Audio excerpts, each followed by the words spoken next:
Good evening, folks, and welcome to the virtual Wintrust Arena, home of your DePaul Blue Demons. Thank you, Emily, for that great information and for getting us started here tonight. How's everyone feeling out there this evening? I think we're going to have a lot of fun, and I'm very excited to introduce a special guest to the DePaul community tonight, one of our newest Blue Demons. But before we tip off, typically around this time of year, we'd all be gearing up for the first days of DePaul basketball practice and getting ready for the annual Wintrust Arena open house event. We'd be handing out season tickets tomorrow, meeting the teams, taking behind-the-scenes tours, and shooting a couple of free throws with dibs during the family day.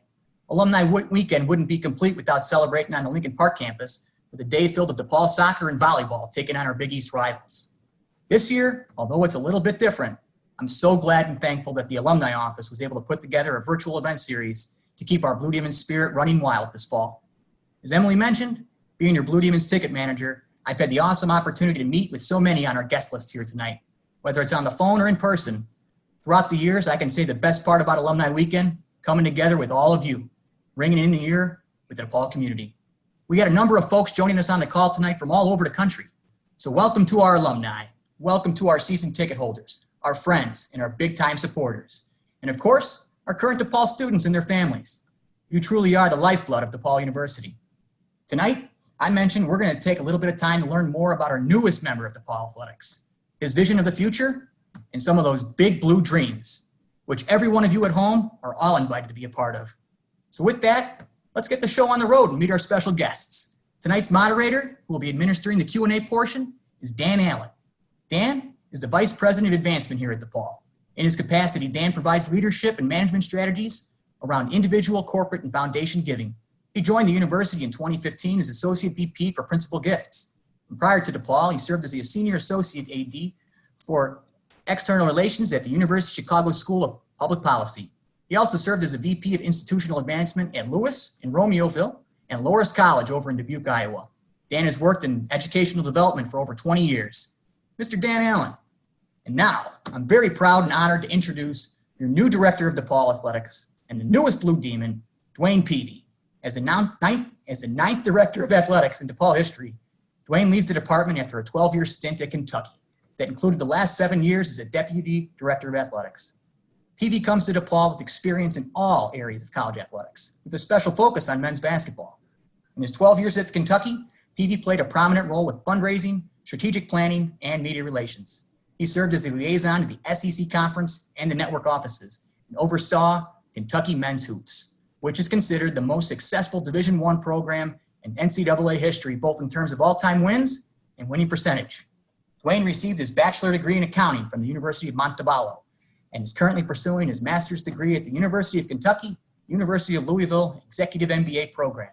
So, without further ado, please join me in giving a warm Blue Demon welcome to both Dan Allen and our new Director of Athletics, who's ready to dream big dreams with you, Dwayne Peavy. Thanks, Marty, and thank you, Emily, as well. Let me just say, when a lot of folks on a Friday afternoon at 4:30 are starting to wind down, maybe downshifting a little bit, you found another gear, Marty. The energy is infectious. So thank you for bringing that to the conversation. And most importantly, let me echo your thanks to the folks who are joining us for the conversation. So our alumni, our parents, our students. I know we have some colleagues across campus who are on the call, but a special thanks to those of you who have supported the university, are currently supporting the university, and particularly those who are supportive of our Blue Demon Athletics program. Financially, buying tickets, coming to games, your support, whether that be via email or to us in conversations at games, it means an awful lot to us. It means an awful lot to our student athletes to have you with us. And so I want to thank you for that, and thank you for spending some time with us this evening. And let me say what a real privilege it is that I was asked to be a part of this conversation with Dwayne. I think you're going to find over the course of the next hour or so, Dwayne's energy and Dwayne's vision for DePaul Athletics is just as infectious as Marty's energy is as well. I had the chance to participate in the conversations that were a part of Dwayne's interview process and us recruiting him to come to DePaul. And I really feel so proud that he's made the choice to join our community, join our DePaul family, and join our great city of Chicago and be a part of everything that is storied about DePaul athletics. So with that, let me turn it to you, Dwayne, and ask you come from obviously one of the blue chip athletic programs and one of the men's basketball programs that if you think about the top 5 programs in the country over time, Kentucky is it. So tell us about why you decided to leave Kentucky and come to DePaul in Chicago. Well, first of all, thank you to you both, Dan, Marty, for that great welcome. Haven't read things like that about myself in a while. So obviously, Kentucky being my last stop really introduced me to this kind of dreaming big concept. Like you said, Marty, the winning this program of all of college basketball, it's high standards, an infectious fan base that's really inundating what we do every day. I learned how to work at a different pace because things had to be immediate. Some of my background in social media, the innovative side, was bred at Kentucky. But the thing that brought me to DePaul was I wasn't looking for a job. I had a pretty good situation as the deputy AD. I was actually trying to finish the second year of my master's to get that done before I probably start looking for, maybe that first AD job. But DePaul was a special one. And when I saw that job opening, and Jeannie retired, I knew it was in good hands. And, a lot of times when jobs are open, it's broken and there's a reason it's open. So when someone retires, especially someone like Jeannie Poncetta, it's a different situation to come in as a new person because you're not worried about the things that got it to that spot. You're just trying to figure out what can you add to it to get it to another level. And, right away, I knew about the history of DePaul basketball. That was something that resonated with me for being a person that spent most of the last 20 years in basketball. Obviously, Chicago, the Big East Conference were things that just magnified to me right away. But the interesting thing is, as I dug deeper into it, I didn't know about the academic prowess of the campus. Business school, innovation technology, the theater school, off the charts, top 5s and top 10s in so many categories. And I didn't know about DePaul's mission. The diversity and service and mission of this university spoke to me and my family as a great fit. I actually snuck onto the campus 4th of July weekend. My wife's from Davenport, Iowa, which is 3 hours away. So my in-laws are a lot closer now than the 8-hour drive to Lexington. So they're pretty happy. But when I got here, it felt like home. And at that point, even before I had applied for the job, I was really hoping I could get it. It was no longer about selling me on DePaul. It was would DePaul accept me? And fortunately, the interview process went well. I hoped when I left Chicago for the last time as the deputy AD at Kentucky that I have a chance to come back. And so those dreams have become a reality, and it's been great for me and my family. That's terrific. So I want to talk a little bit, obviously, about basketball, right? Because as you mentioned, that's an important part of the DePaul athletic story. But we also know that there are so many other sports that we have, and so many other student athletes competing in sports beyond our women's and men's basketball teams. So can you talk to our audience a little bit about that portfolio of programs, and then we'll transition maybe to the basketball programs? Yeah, for sure. I mean, we have 15 sports here at DePaul, and we've excelled at a high level in a number of them. And coming into this process, the one thing about a media relations communication background, you work with anybody and everybody in all sports. And so that helped me along the way. I think a lot of my coaches at Kentucky were calling counterparts here just to talk about, their relationship with me. And I hope I left that at Kentucky, because even being the men's basketball administrator and having that focus, I really worked with a lot of sports. But that's the one thing. How do you tackle DePaul Athletics being the premier sports program in all of the Big East Conference? To do that, you've got to impact all sports, not just men's basketball. Now, men's basketball being a revenue driver can affect the other 14 sports greatly, but we have 10 head coaches here that are driven on success. for them to come to me and say, Dwayne, we have things that could be successful, and to know if I can help them, instead of starting with their backs against the wall, to have a step forward to really gravitate and have more successes. And the conference room next to my office is full of Big East trophies. So I've seen some of the successes in recent history from our sports teams. But there's not a lot of wooden trophies in there from the NCAA. So my drive is to create the NCAA tournament, winning a Big East championship. That's not going to be the ceiling anymore. That's going to be our floor. How do we become NCAA champions and regional champions and national champions, where we're not as excited about making the tournament or just winning the Big East? That's just the first step on where we're trying to go. And that's what I'm driving for our other sports. Women's basketball in particular has had unbelievable amount of success. NCAA tournament appearances, I think they're up to 18 now. But how do we get to our first Final Four? How do we get to a point of second weekend as a norm for us? And men's basketball, as you mentioned, how do we get back to the tournament, but not to make a one-time appearance, to a point where that's an annual occurrence, where we're counting on that, and we're talking about how we're advancing through this to get back to our championship status where this basketball program deserves to be. Right. And so, as you mentioned, in the Big East, it's a basketball conference, right? And different than I would imagine your experience at Kentucky, where you're competing with football and the SEC and that. In the Big East, basketball is it.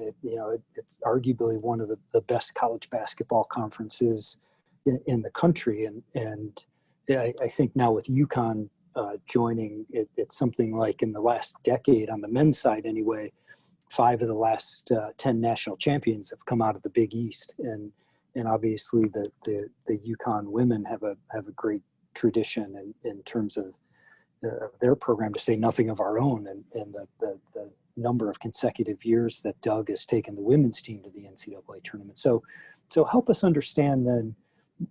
You mentioned a little bit the NCAA tournament being the floor, but what does success look like for the men's and women's basketball teams, and what are the things that you feel we need to put in place to get there? I think in the short term for us, I've kind of labeled it as more of what we call a NACTA Top 100 program, right? And that's an evaluation through all of our sports based on our all sports trophy. Stanford has probably won it the last 15 years, but we're about in the range of 175 to 200 in the last 3 to 5 years. How do we take that step right away to show progress overall? And the only way you get points is if you qualify for NCAA postseason. So it's not, hey, I finished second or third in the Big East and didn't make the NCAA tournament. That's 0. So how do we see immediate impact? Because I look at the top 100 as something that we're going to shoot past. But seeing that growth from an overall sports program where we're the top in the Big East is the immediate goal.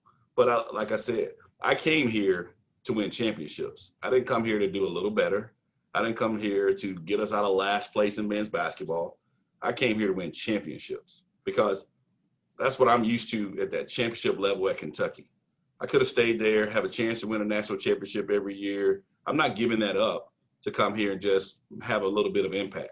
I feel like DePaul is on the cusp of big things, and that's just not men's basketball, not just men's basketball. I mean, what our softball program in our history, I looked at, what the growth that our soccer programs can make. We have new coaches in women's tennis and volleyball that have been here about 3 years. We're helping Doug Bruno get to the Final Four and embracing UConn coming into the league. We always played them. Now you're probably going to play them twice in league play, another time in the tournament, hopefully.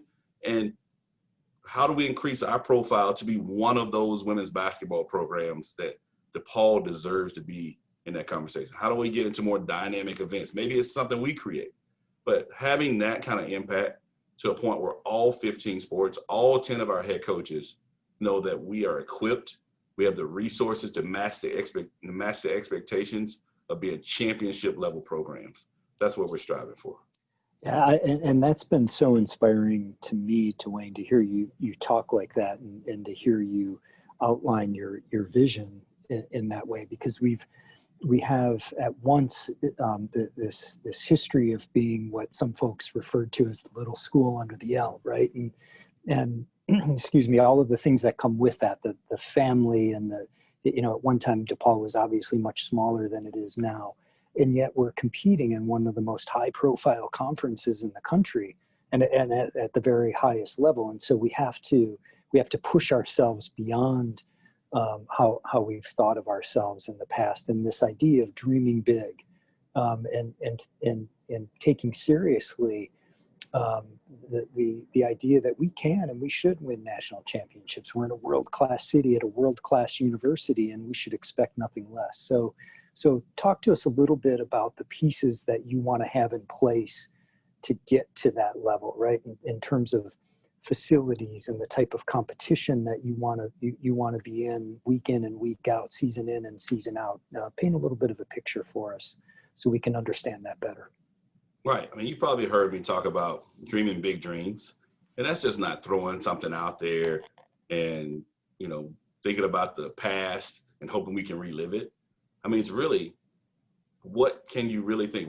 I've challenged each of our staff members and our coaches, and I asked them, what does dreaming big dreams mean to you? And a lot of it came back was winning championships, competing at the highest level, having our kids be successful citizens and going out and attacking the world and being where their 4 years here, the best of their lives. But it might have been the hardest thing, but it's so rewarding. And think about what they've accomplished. And so we've been able to do that. I mean, academically, we're probably the top sports program in the Big East by far, from a community standpoint as well. Those things can't suffer. They have to grow too. But what I've done is challenge our staff, our supporters, our alums. I've already done 25 Zooms, one-on-ones, just talking to some of our more prominent alums and supporters, really getting them to understand what we need. And you mentioned facilities. We put together a facility plan, and we have needs because we have to continue to grow that piece. Just because unfortunately we're in a pandemic, but so is everyone else. Maybe this is an opportunity for when we come out of COVID-19, DePaul can knock down that door and be ready to roll, fill Wintrust Arena. Fundraising numbers are at record values. Being able to impact our bottom line, our operating budget is the lowest in the Big East Conference, but our expectations are not there. So how do we get resources to match those expectations? So I'm doing a lot of research, looking at sport to sport, what we do have. We have great human capital here. We have some great people that have either been here a short period of time or a long period of time. And that's been great to walk in that door and know, okay, I don't have to do a complete overhaul because I don't have anybody that can understand where I'm trying to take this. What I found out quickly, if you have a staff that is ignited by change right now, and they see where we can go, and they've dreamt about this too. I haven't spent most of my time walking around this community with DePaul gear on and telling everybody about, dreaming big and what does it mean to you for no reason. What I found out quickly is I'm not gonna have to convince the people of Chicago or Lincoln Park community or our alums or our parents or our students or our staff. They got the same dreams I have. They think they can get there too. And all I have signified is, okay, maybe I'm not losing my mind to think that we can win national championships. Now they're hearing somebody going out there publicly about it, and people are jazzed up. I've started talking to supporters about new giving levels that we've never talked about here at DePaul. Trying to put together a dream team that comes in at a high level of $100,000 a year annually that can really impact what we do every day. My goal is to have 10 or 12 families be part of that dream team and join some of our greats and alums like the Mark Aguirres and Terry Cummins and Rod Strickland's, Quentin Richardson's that we've had conversations with. That's what I'm dreaming about every day. How do we get that to the next level? We have unbelievable alums across our sports. We have unbelievable success in our past. How do we set that tone for our future and be really Chicago's team and Chicago's school and Chicago's athletic program? Yep. So I subscribe to this adage that is no university has ever become great on tuition dollars alone, right? So when you think about these great institutions across the country, you can't rely on tuition revenue to drive that greatness, right? We need folks from all segments of our family to participate in that, and oftentimes that involves fundraising, right? And so I'm thinking about what you just said in terms of the human capital that you have in athletics, right? Those folks can only get so far, and we need to help them in other ways. So when you're talking about fundraising, Dwayne, and you have increased philanthropic dollars, in the immediate, how would you spend that money? What would be the first needs that you would meet with those new fundraising dollars? I think immediately we have to reinvest in our kids.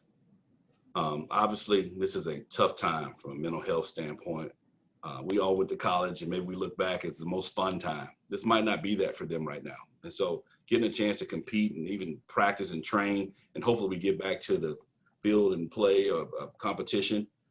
But I think one of the things we've got to look at how they live, how they develop, how they train, having staff that can be able to be there and help them get through this rough spot. I think part of it is once you get to a pandemic and you have some of these constraints on spacing already, then all of a sudden now you've got to practice safety and health standards and spread out even more. You really have some constraints. And I think it's just kind of showing us, you're right. We're the tough kids on the block, right? We haven't had it all. We appreciate everything. So my thing is, it's not just that dream team donor that can help us. If you're looking for like, how can I help? Be a season ticket holder. Buy club seats in Wintrust. Make a capital gift or whatever you can. Sponsor a scholarship. All those things are helpful to us right now.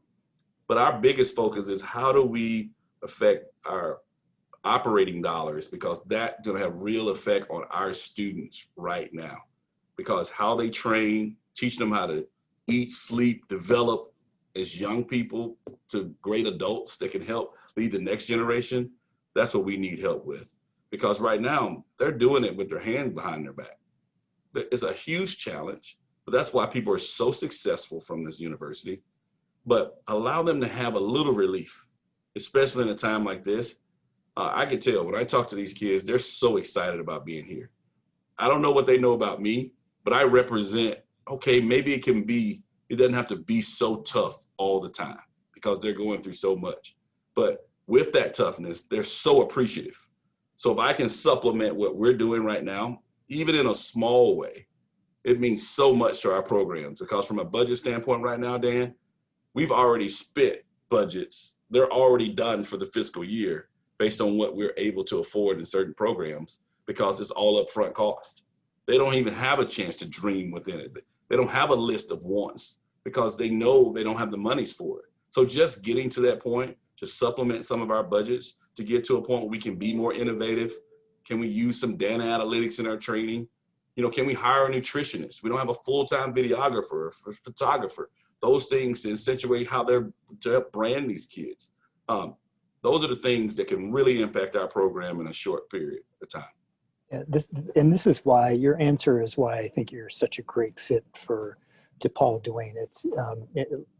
This is one of the first institutions that I've worked at where students are such the focus, right? And in your case, student athletes, right? So a lot of times folks at the university think about other things, right? The facilities and some of the programs that are important, but may not directly impact students. And so your answer when in talking about how folks can help and going directly to student athletes and getting resources to them signals your alignment with who we are as a university, which is really encouraging. So thank you for that. Let me ask you to help us understand, when you talk about being one of those top 100 programs, when you have this going the way you want it to go, and it looks like success to you, can you help us understand what the programs are that are out there now where you'd say DePaul is in that category with this program in that school and this program in that school? What are those places? I think for us, think about where we kind of started from, our history. We were independent, doing our own thing. and on top of the world, right? The good thing about college athletics is such a moving target. Everybody has an opportunity. If we looked at 20 years ago, some of our even Big East members that we might have never even heard of from athletic standpoint. Everybody's got an opportunity and chance. That's the greatest thing about it. There's no one in the Big East that I'm trying to mimic. I'm trying to go above that where they're looking at us. We're the ones that we're the largest Catholic school in the country. We're the third largest media market with a history that no one can touch. We're the ones that no one wants us to get it going because they can't stop that train. So if you think about what kind of rivalries we have, I want the national rivalries. I want to go to the top of the heap in every sport, and that's who we're playing and competing against. And so right now, I don't have a target of who I want to be like. I know where we need to go, and if anybody's in our way, they just need to move to the side. And I mean, I know that might sound a little different, but like I talk about my vision, starting with what I call them the ABCs of DePaul Athletics. A is academic excellence. We're unbelievable at that. 178 students out of roughly over 210 were honored for academic excellence by the Big East Conference, 178. And we're striving to be better. So we want to have a 3.0 by all 15 sports, but we want to make a 3.5 overall a regular thing in a non-pandemic. And so we're striving, and I'm telling Kate O'Brien, like, how do we get there? Like, that's not something we're just going to rest on. That's going to keep happening. The B of that is building the DePaul brand. How do we create DePaul Athletics to be a place that's a destination spot for coaches and staff? This is not a stepping stone. You don't go anywhere. And that starts with me in this seat right here. This needs to be a destination job. I should have no reason to ever think about going anywhere else. Our success level should be so high that we can still see it going higher, but there's no other place for me to go. And that starts with my seat. C is championship experiences. We talked about that earlier. Our kids need to go through winning championships. Being in those games and those moments, win or lose, will teach you valuable lessons in life. We need more of those. D is developing of our people. So that's intentional development and leadership. Not just our students, but how about our coaches and staff? Have we intentionally tried to develop them to be better, to help with the students? And the last is external outreach. That's our E. Doing things like today, talking to our constituents, not being afraid to be out front. Any media members on there, call Greg Greenwell to set up something. We want to talk about dreaming big at DePaul to everyone. Yeah, you said something that really leaves an impression on me, and I hope for those who are listening, and that is our competitors don't want us to get to a place that you're dreaming of, right? If you think about a university that has the strength that DePaul has the support that our alumni, our donors, the city of Chicago offers it, in a world-class city like Chicago, with all of the things that are available to our students, our student athletes, to people who want to be a part of the championship culture that you're talking about, I could see where that could be intimidating to folks across the country, right? So in that regard, you talked a little bit about, and let me say just a warning, if you will, to the people on the call. I only have another question or so, and then it's your turn. So if you're wanting to ask Dwayne a question, begin to think about it now, because I'm about ready to be quiet and let you take over. But when you think about the ways that folks can help, you mentioned fundraising is important, buying season tickets are important. Anything else that you want our folks to understand in terms of how they can help you achieve that vision, in terms of how they can help? Yeah, I think one of the things that I didn't see coming into it was how powerful our fan base is and active they are. There's a lot of Chicago-based DePaul fans that have turned off our channel. They've been frustrated. They still check the scores to see how we're doing. But maybe they've turned us off because they just can't take it anymore. Well, I'm asking you to resubscribe. I need some buy-in on the front end, not just when we get back to getting into tournaments and winning games, but how do you join us now and get in on the floor, right? Buy low with this stock so you can get return on this investment. Because I see you, I've talked to you, I've run into you, and you've told me, yeah, I was a huge DePaul fan growing up. You know, maybe I'll look into it. Maybe I'll go in the game and check them out. We're going to need you because it's not going to happen overnight. But with that investment, when people see how big we can be, I've had people tell me we can't sell out Wintrust Arena. Are you kidding me? I know how many basketball programs are trying to get in Chicago because it is a basketball town that because of their alumni bases are big. And even if you're an alum from another school and you just want to be around something big and say, hey, I want someone to take my clients to or something like that, hey, use this time to invest in too. From a corporate sponsorship, this is the time. Buy low. You'll reap the benefits later on.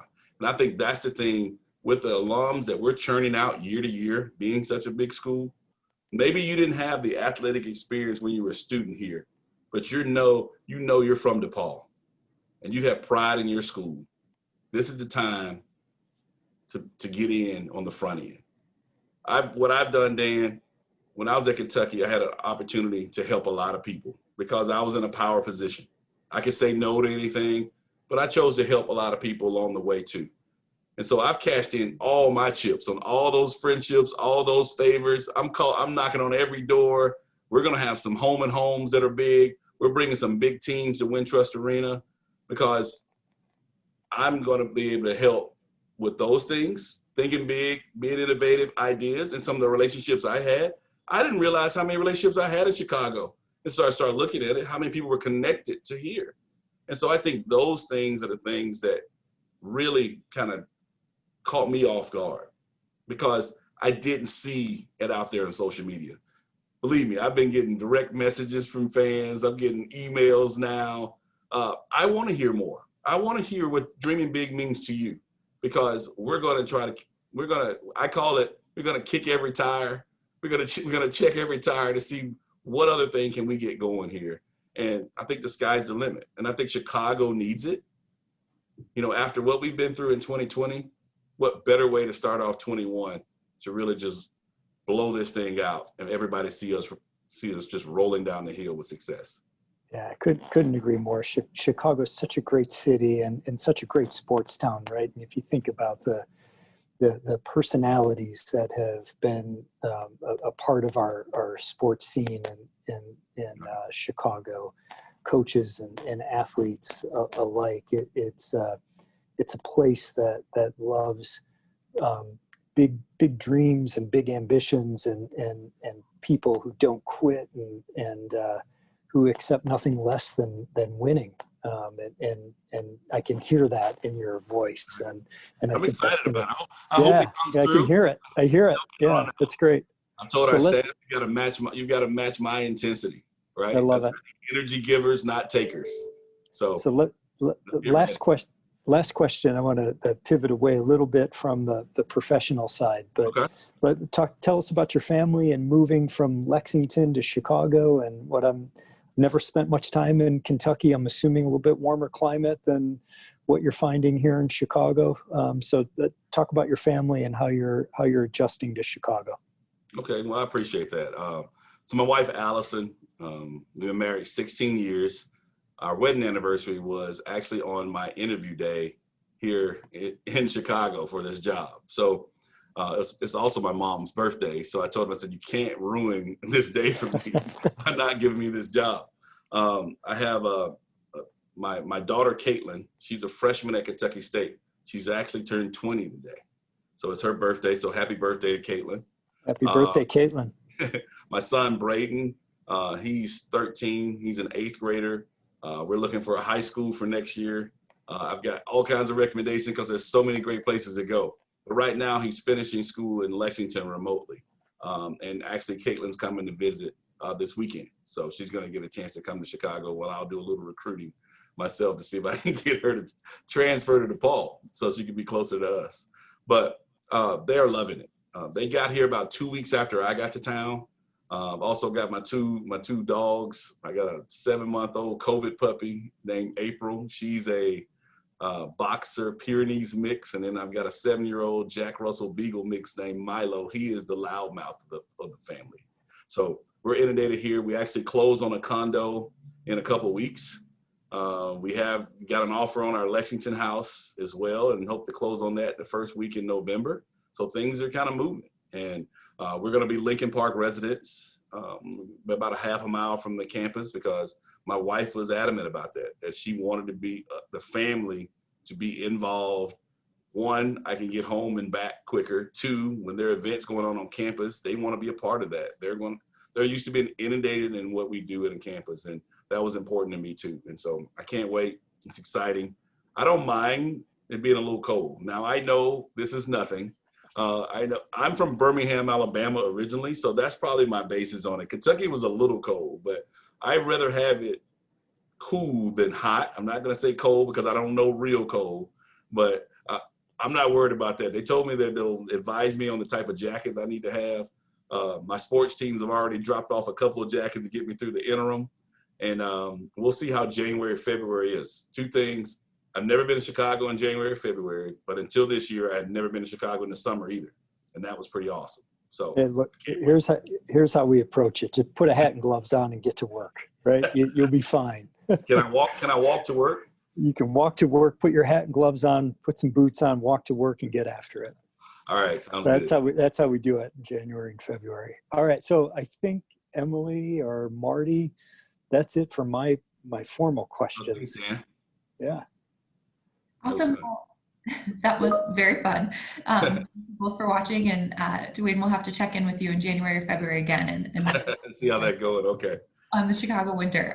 To kick off our questions, the first question will be, any plans for the sports seasons that were previously canceled this fall to compete during this academic year?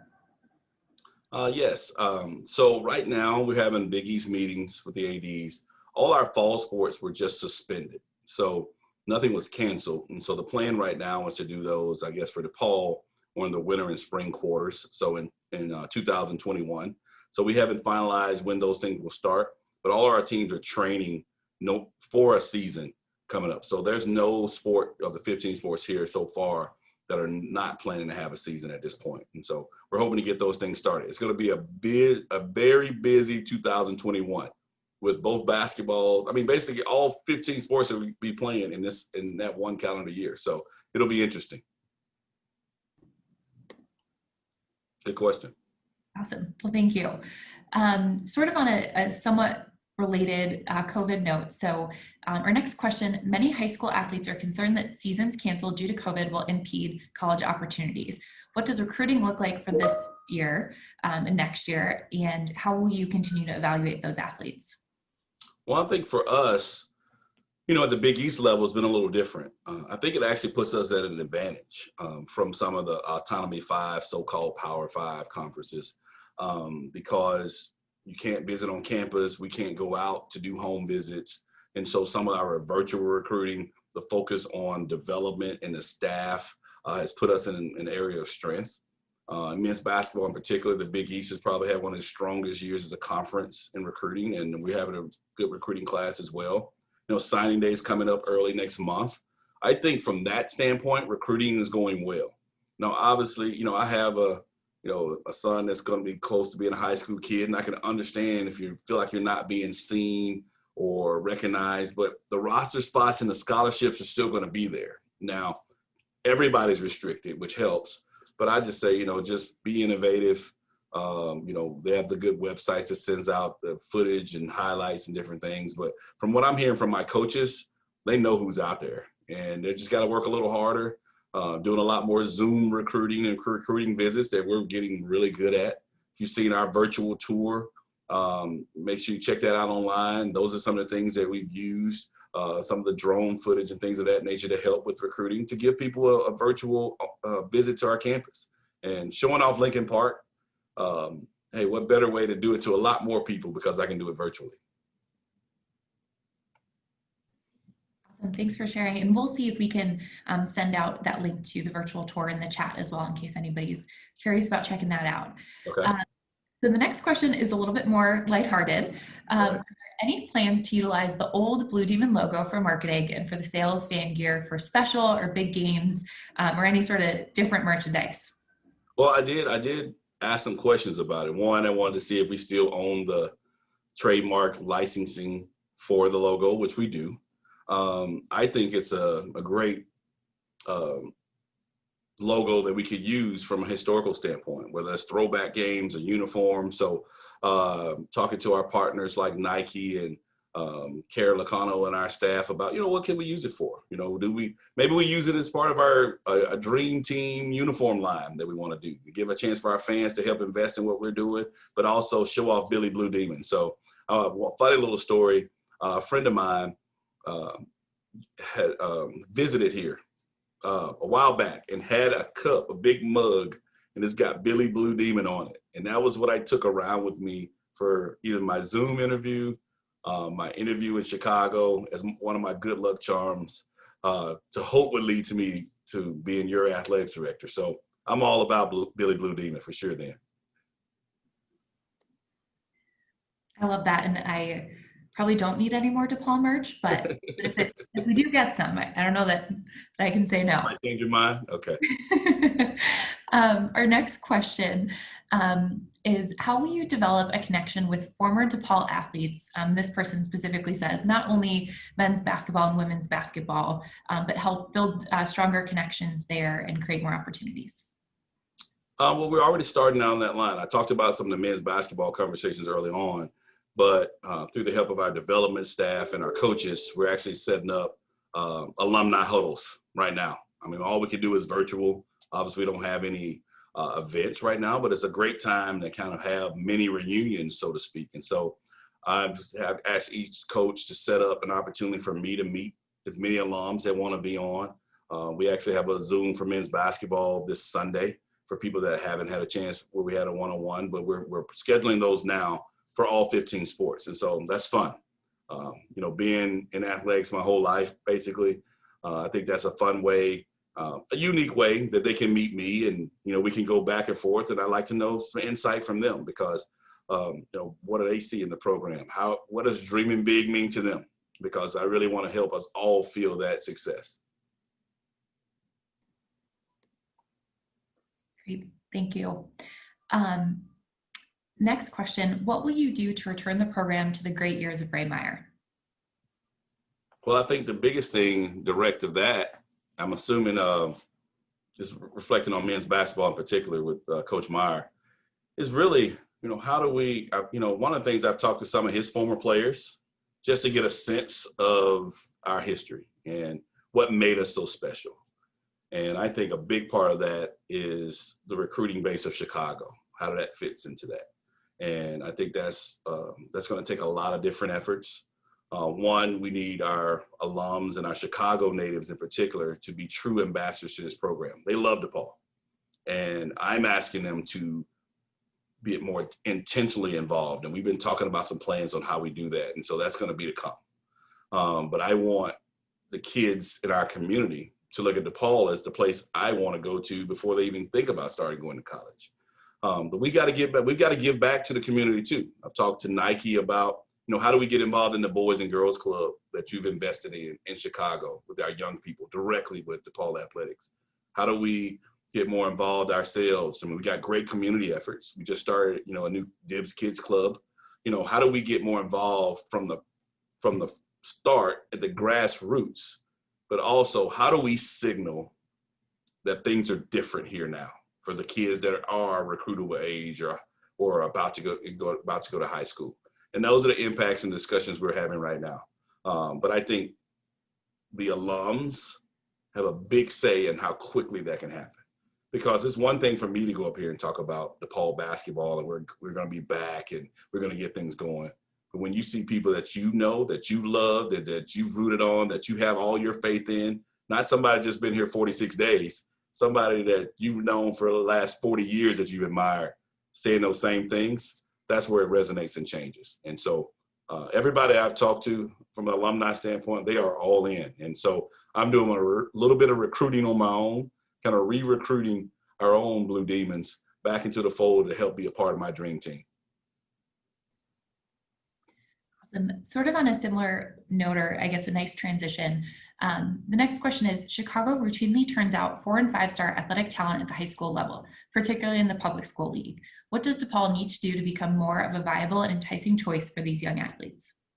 Well, I think that one's pretty simple. I won't really elaborate on it. Is what do we provide for them? Why do they want to make the trek to come to DePaul?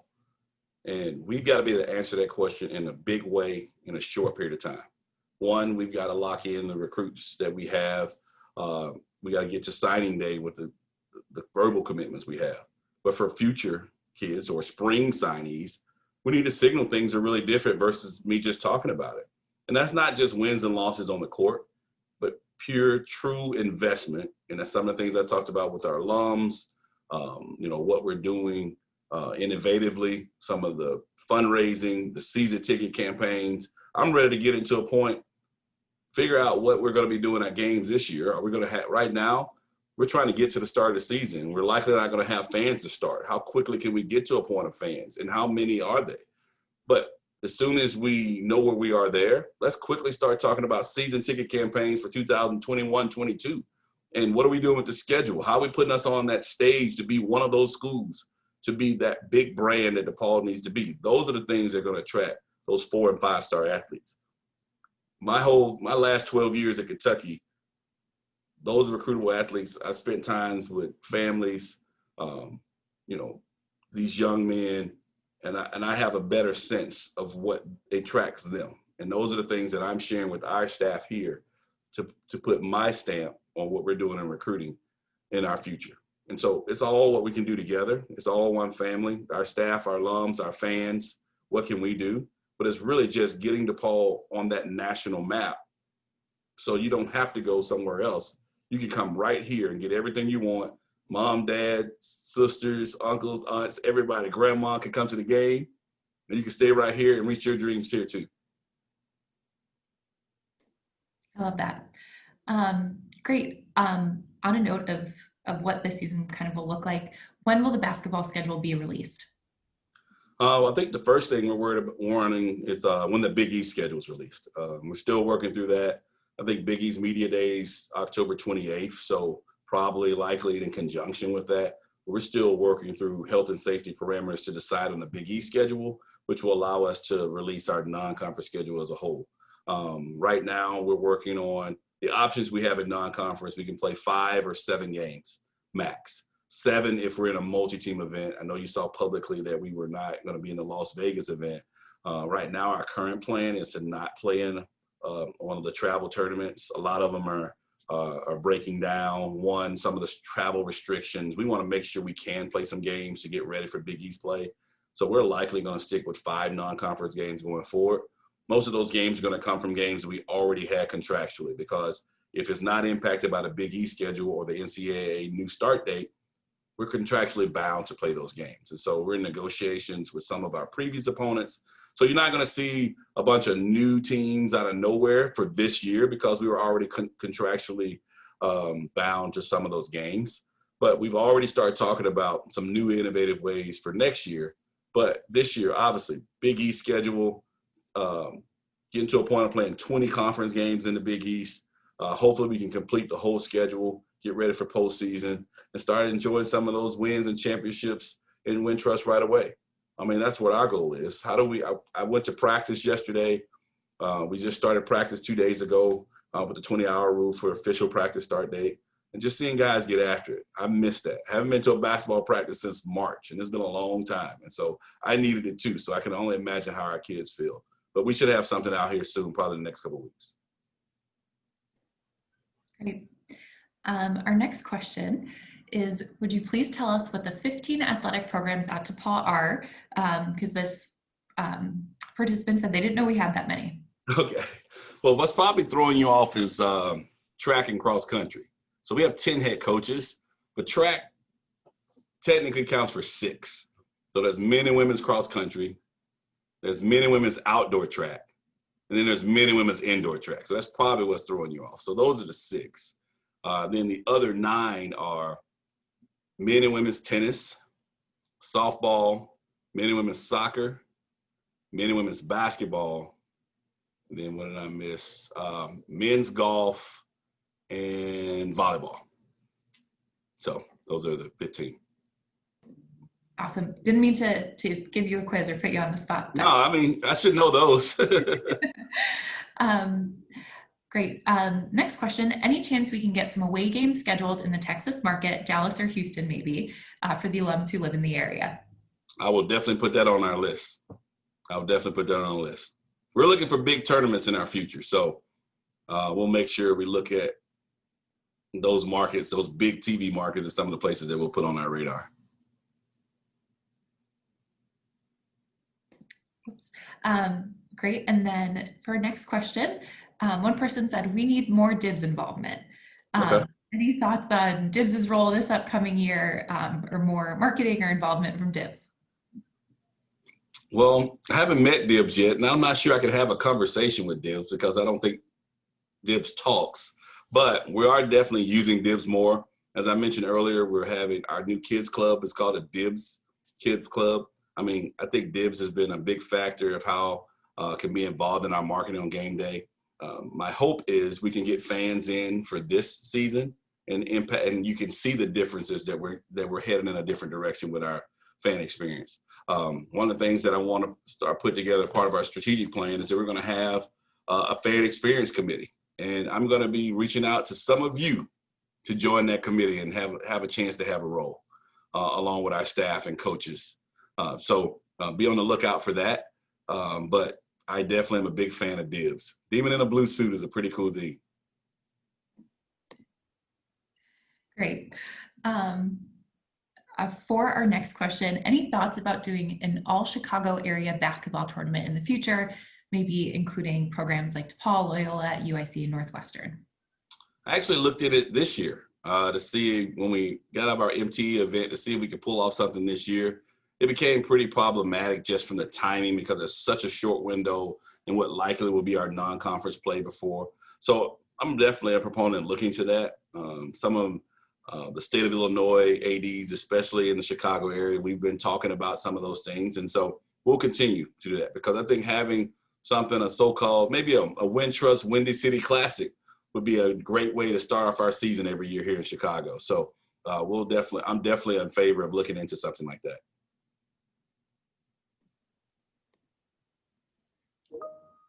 Awesome.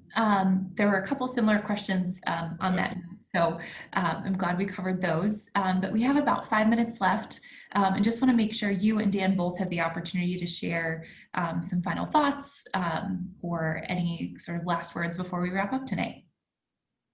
Yeah, I'm going to let Dwayne have the final word, but I'm gonna take advantage of my rights as the moderator to offer a couple comments here, and maybe to you, Dwayne, and to our alums who are participating. And I think, Dwayne, I may have shared this with you, but you know, my father was a DePaul alum, was actually a manager for the basketball team under Coach Meyer, and so I grew up on DePaul basketball, right? And I remember. You know, back in the day, if you will, despite my blindingly youthful looks, I did go to, I have some miles on me. And I remember as a little kid going to the games back in the late 70s, early 80s. And I remember in this particular game, DePaul had just become ranked #1 in the country. And it may have been, you know, perhaps at that time, in you know, the first time that they had been ranked #1 in the country. And we were at the game, and it was out in Rosemont, and the place was packed, and DePaul came out of the tunnel, and the point guard for the team was this guy called Clyde Bradshaw, really great point guard. Some of the folks on the call probably know him or watched him play, right? Knew of him. And Bradshaw came out of the tunnel. He led the team onto the floor, and he held his finger up, #1. And I remember I looked at my dad, and he was just glowing with pride as an alum, that, you know, a guy who came from that little school under the L, and here his alma mater, his basketball team, was ranked #1 in the country, and the point guard was leading him out onto the floor with that #1. So I really have so much confidence in you, Dwayne, that our alums are going to feel that pride again, that pride that I saw in my dad as an alum, and not just with basketball, but across all of our sports, that championship level caliber competition and culture that's going to make all of our alums who are listening in tonight so proud to be associated again. So I'm really thankful that you chose to come to us, and I'm so looking forward to working with you. So I'll leave it to you to have the last word. Thanks, Dan. One thing I want to say to everybody, I know we saw a few questions about how can we help now. And I think the biggest thing is that we have to understand that we are under some constraints because of the pandemic, where, revenues are down because of corporate sponsorships. If we can't have fans at games, the monies from season tickets are down. And we've been talking about where we're trying to go in the future, but we obviously, right now, we're having to take a little bit of a step back before we can even step forward. And so if you're a season ticket holder, go ahead and renew, because that'll be helpful to us. And you can even decide to donate that money back to the school before you re-up for next year, because that's something you can do, before you even know you can go to games. That's something you can help us with now, because those are monies that will definitely help our bottom line.